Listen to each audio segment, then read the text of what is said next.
介紹一下智快速服務。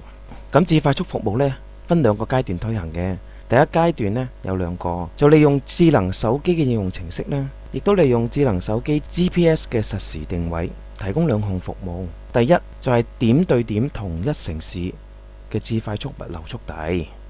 第二就係網上外賣同埋點對點智快速外賣配送。而第二個階段呢，有5個項目。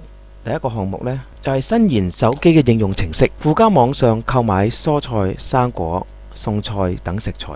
第二，中央處理食材加工包裝，利用視頻監控食材嘅清潔同埋包裝，保證食品100%衛生。